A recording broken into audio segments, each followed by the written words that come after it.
Here to scare you straight. That's actually Prison Mike, played by Steve Carell, in my favorite show, The Office. So as funny as that series is, that small clip of Prison Mike, just of the yelling, of course, was actually my father's entire childhood theory on how to raise me properly.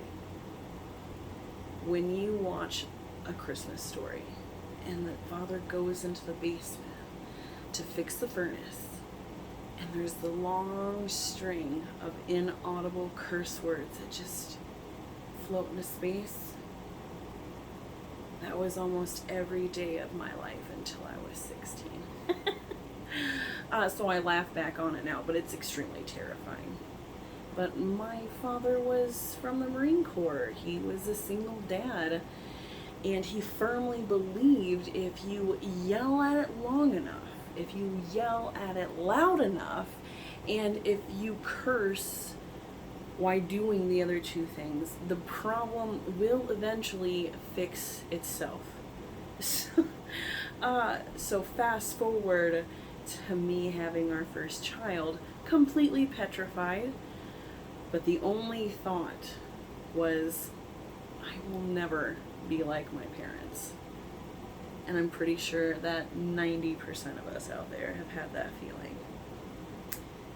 Fast forward, 4 kids, just numerous life events, and I can honestly tell you, it is not the same now. I may be a miniature version of my father, better looking and more motherly. But I was raised by it. But as soon as I started yelling at my kids, I got nervous that I was gonna mess them up in this irreversible way. And let me be clear, there's a difference in yelling when you're angry, right? And yelling at your kids to hurry up, get your shoes, I told you 4 times. So anytime I yelled, I thought it was the end of the world. I thought that they were gonna be messed up for life. So I'm here to tell you, understanding the difference of the type of yelling you are doing will actually help you on your journey. So, like any concerned parent, I turned to Google. I'm just joking. This was 14 years ago, and Google wasn't as prominent as it was now. So I did it the old-fashioned way and got books from the library, magazine subscriptions, and nowadays you can find so much good information, online, parents.com, magazines online, Healthline, Livestrong. And there's numerous blogs out there and blogs with, moms that might meet your more exact situation, right? But I'm going to break down a few things that I have learned about yelling at your kids. I'm not going to bore you with facts or books, because God knows how long it takes to read one of those things. Am I right? What I'm about to share with you is not an easy fix. It's not a fix. It's part of a solution.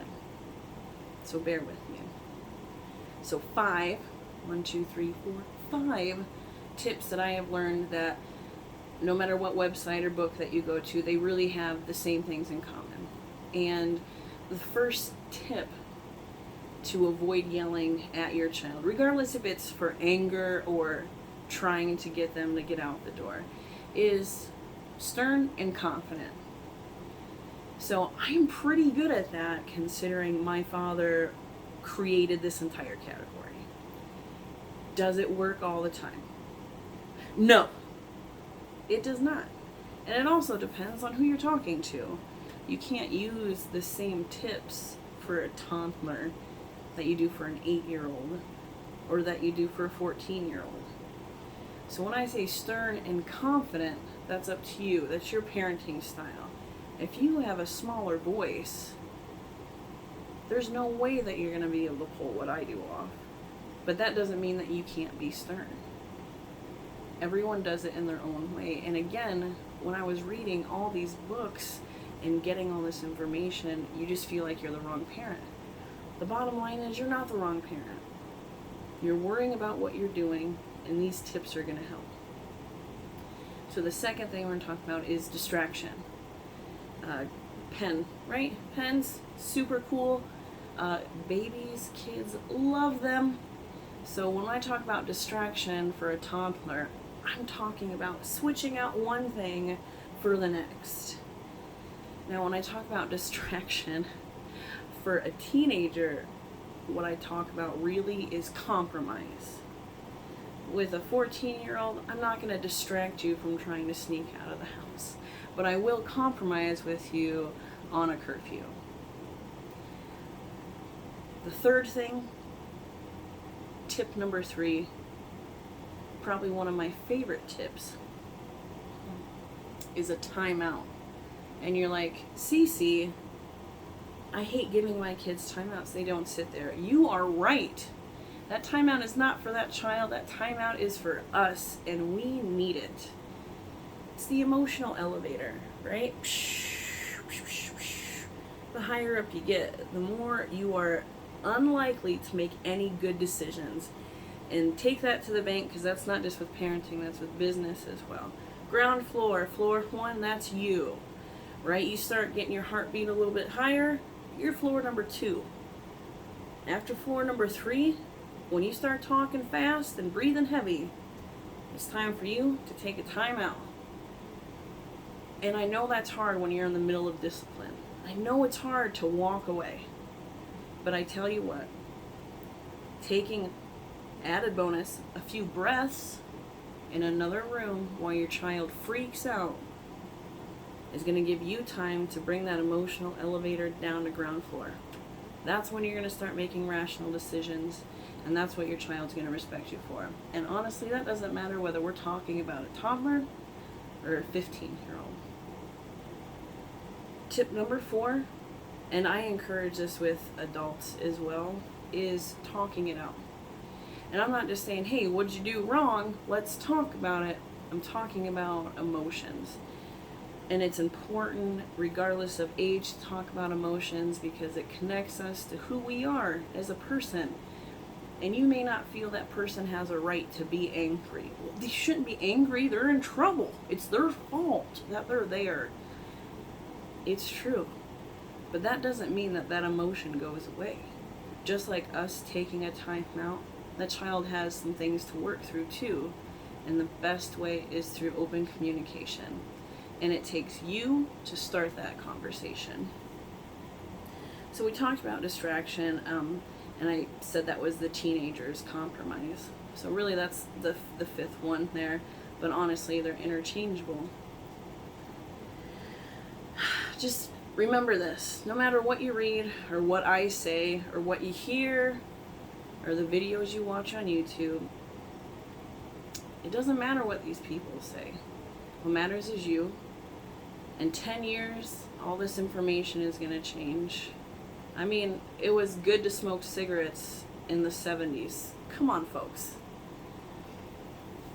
There's one song that comes to mind when I think about parenting and the journey I have had for all this vice I've seeked out. And it's called the Sunscreen Song, but really it's Baz Luhrmann, and he's giving a speech to a graduating class. And what really hits home for this topic, among many others in our daily lives, is advice is a form of nostalgia. Dispensing it is a way of fishing it from the disposal, wiping it off, painting over the ugly parts, and recycling it for more than it's worth. If that is every damn article I've ever read, not everybody that you read is going to have perfect lives. We only get to give advice because we failed in so many other categories. That's all advice is. So I leave you with this. Bottom line, just because you yell, it doesn't mean you're a bad parent. If you realize your potential, if you realize your faults, if you're putting in the effort, it's not always going to be easy, but I can guarantee you it's always going to work out. As they say, you don't have to be perfect to be a perfect parent. Hope some of that advice finds you well.